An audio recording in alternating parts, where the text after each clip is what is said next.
मित्र कितनी रेखा हैं? पंडित साहब को 3 दिख रही हैं। राहुल, लेकिन इसमें हो कितनी शक्ति है? अब्रल ज्ञानी तू ही बता देना, नहीं तो गुन्नू को खड़ा करना पड़ेगा। बता दो, किसी को क्यों परेशान करें? कितनी रेखा हो सकती है? हैं? बहुत सारी हो सकती हैं।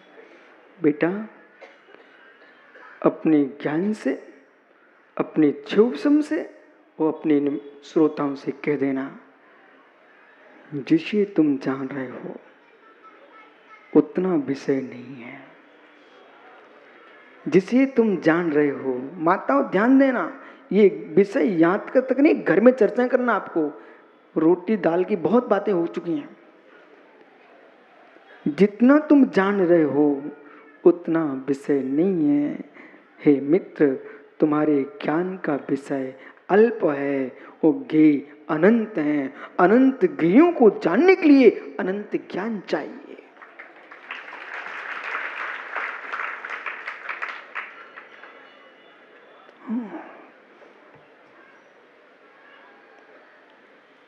तीन दिख रही ना, कोई बात नहीं, कम से कम खुशी है तुम्हें 3 तो दिख रही हैं। जिनकी एक आंख नहीं, उनको तो एक भी नहीं दिख रही। कम से कम भाई इनको 3 तो दिख रही है और हम बहुत संतोषी आदमी हैं। अपन तो एक कहें कि एक दिख रही है तब भी हम समझ लेंगे। एक भी दिखे तो कम से कम उनके ज्ञान को सत्य मान ले। बोले क्या ज्ञान है? बोले एक भी दिख रही है, इसका मतलब इसको दिखता तो है, इतना ज्ञान हो गया।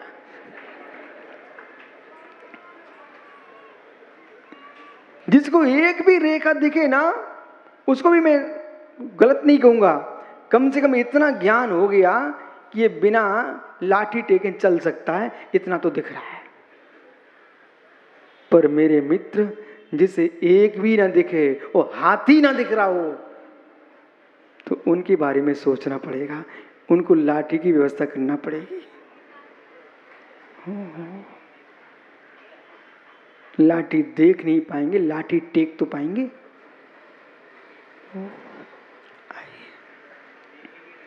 वस्तु है, वस्तु है।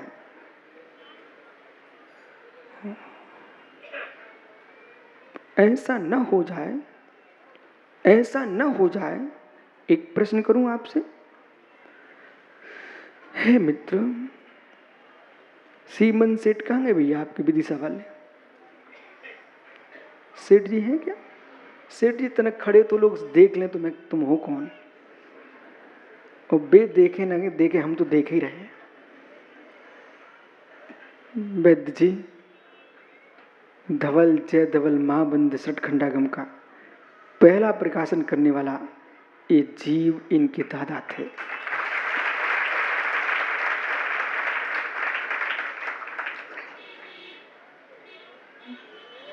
प्रदुमन पाटनी, ये इंदौर पाटनी गिरा, मैं सम्मेश कर जा रहा हूँ। ठीक भाई, जाओ, तुम तो गिरना जाओ, कैलाश पर्वत पर जाओ, नंदीश्वर जाओ।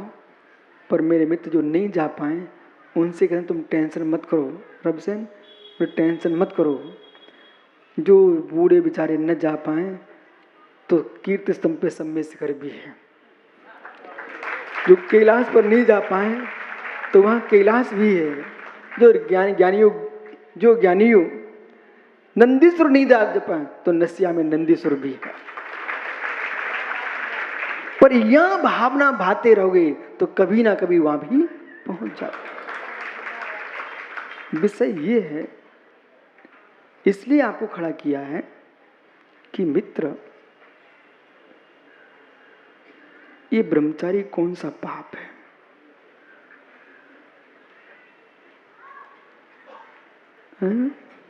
कोई सा भी नहीं है। अब सीख लो, यहाँ कोई मुमुक्षु बैठा क्या? यहाँ पर तू ही बन जा मुमुक्षु। ये ब्रह्मचारी कौन सा पाप है? ऋषभपुर, तू ही बता दे बेटा, ये ब्रह्मचारी कौन सा पाप है? हे जीव, ये ब्रह्मचारी जब तुम्हें कोई पाप नहीं दिख रहा है तो संसार में कौन सा पुरुष पाप है? लोक में कौन सा पुरुष पाप है? बैठ जाओ, खड़े रहना भैया, हैं बैठो भाई। अब रहस्य पकड़िए।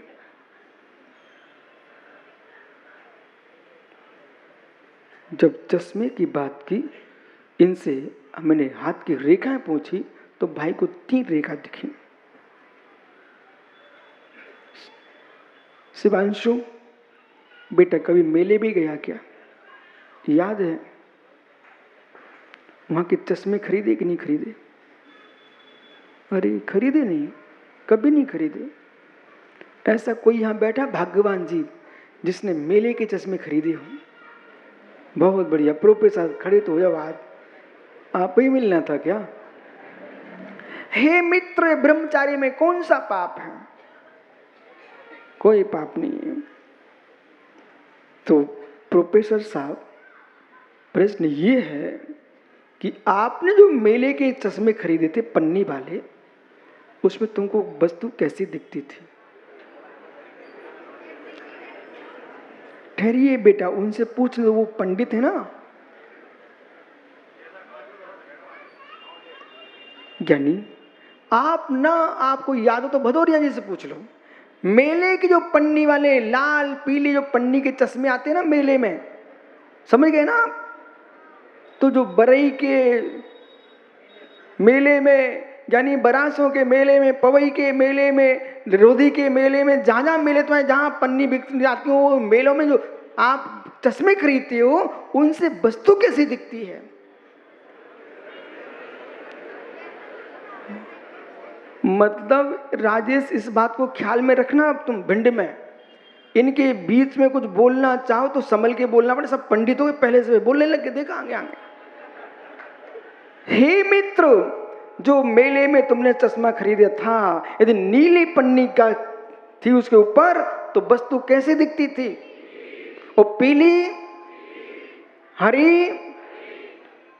पर सत्य बताना, नीली पन्नी से जो नीला दिखता था, तो क्या वस्तु नीली थी?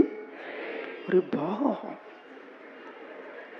पीली पन्नी से वस्तु तुमको पीली दिखती थी, तो क्या वस्तु पीली थी? हरी पन्नी से आपको वस्तु हरी दिखने लगी, तो क्या वस्तु हरी थी? तो दिख क्यों रही थी? तो दिख क्यों रही थी?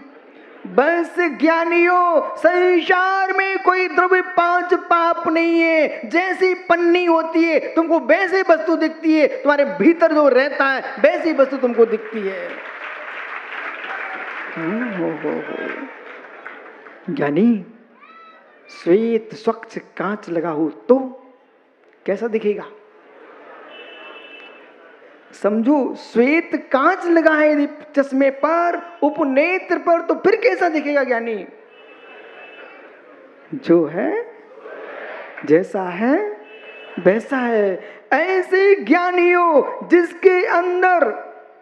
जिसके अंदर ज्ञानी लाल पीली वासनाएं बैठी हैं, उनको दुनिया में पाप वस्तु में दिखते हैं, और जिनके लाल पीले परिणाम खराब समाप्त हो चुके हैं, उनको वस्तु में पाप नहीं दिखता है, उन्हें वस्तु में वस्तुत्व मात्र दिखता है।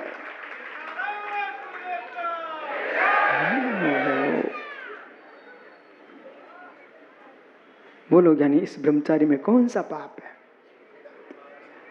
कोई पाप नहीं है। अबरल, जेब में कुछ है क्या?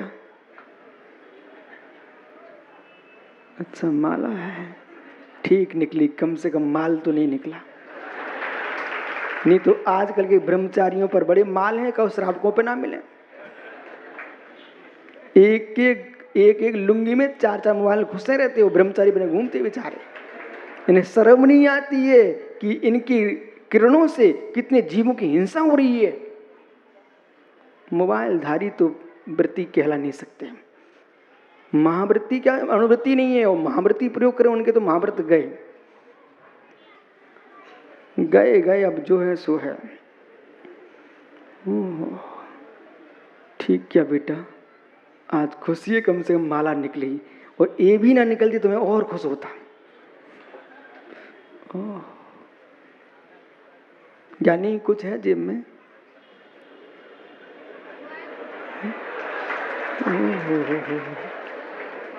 मतलब मालूम राकेश, विदिशा में चातुर्मास होना था, तो चातुर्मास तो आजकल तो पता आपको मुनि संघों में भी जैसे विद्वान खोज के भेजे जाते ना, तो चेले भी खोज के भेजे जाते। बोले किसको इंदौर में भेजा जाए, किसको विदिशा भेजा, किसको जबलपुर भेजा जाए, सागर भेजा जाए, यानी ये सब लोगों की दृष्टि बन चुकी है। और इनके विदिशा में मैंने 80 नंबर की प्रवचन सार का प्रवचन किया, तो एक माँ आ गई ऐसे हाथ जोड़ के स्टेशन मंदिर में, महाराज जी नमोस्तु। हमने की माँ, बोले एक प्रश्न है। हमने क्या प्रश्न है?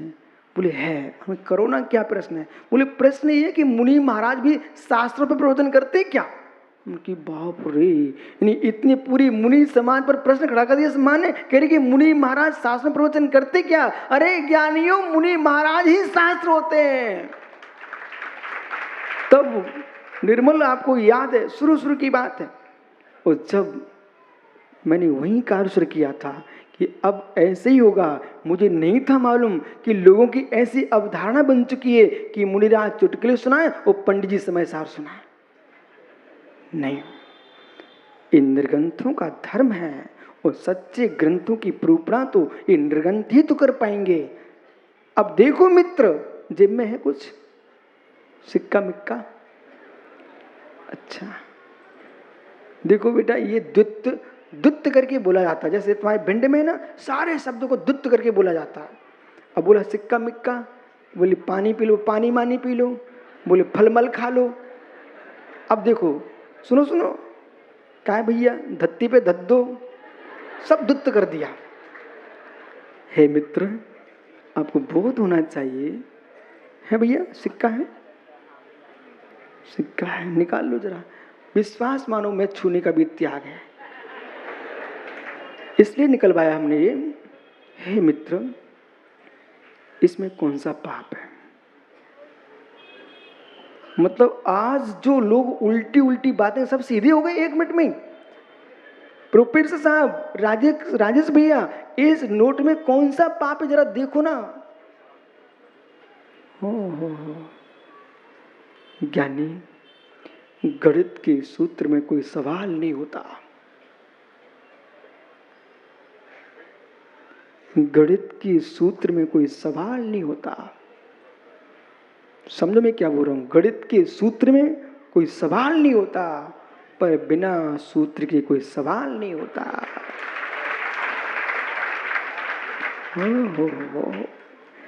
ऐसे ज्ञानियों, किसी द्रव्य में पाप नहीं होता है, और बिना द्रव्य के कोई पाप नहीं होता है।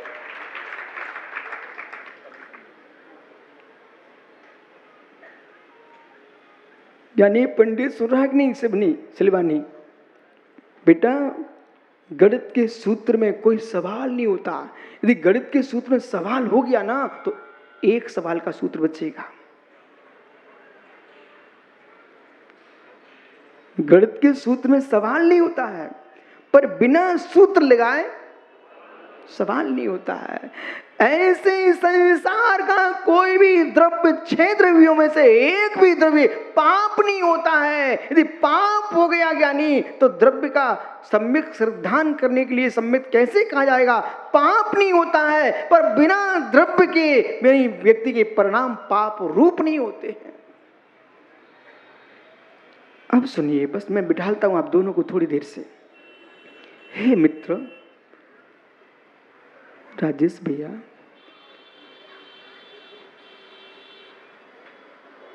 गुन्नू सलाह न दे तो गुन्नू किस बात का? मान ले करो भैया। स्वातम झांझरी, ये अवरल कौन सा पाप है? अच्छा, पाप नहीं, तेरी बात मान लेता हूं। ये अवरल क्रोध है कि मान है कि माया है? इतनी बात बता के बैठ जाती। अरे बेटा खड़ा तो हो जा। तेरे दादा भी देख ले कि मेरा भी नुक पोता यहाँ है। भाई ये तो बता, ये जो ब्रह्मचारी अवरल है, ये क्रोध है, मान माया लोभ कौन सी कसा तेरी? ईमानदारी से बोलना, नहीं है ना? तो कभी कभी तो तुमको गुस्सा आ जाती है अवरल को देख करके, ऐसा क्यों?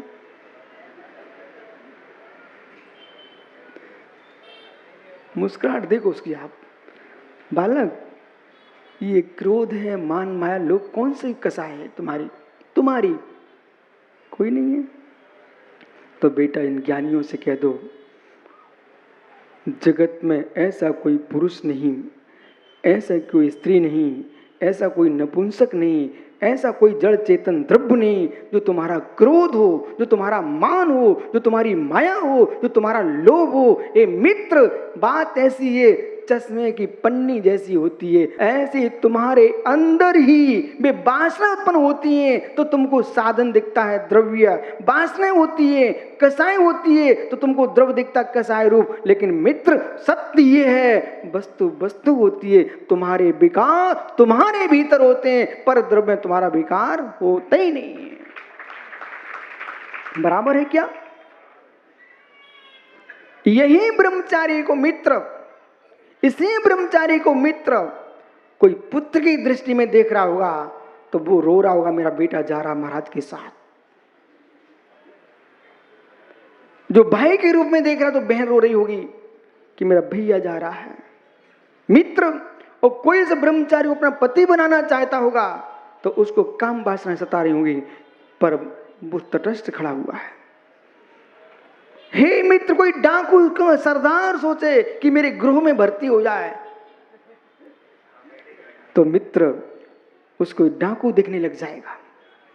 ओ ज्ञानी, कोई महात्मा सोचे मेरे संग में भक्ति हो जाए तो उसको साधु दिखने लग जाएगा। और मित्र जब सिद्धों की दृष्टि से देखेंगे तो हे मित्र, जब भूत भावी नयों की दृष्टि डालेंगे तो भावी नैगम नई की दृष्टि से एक भगवान सिद्ध खड़ा हुआ है।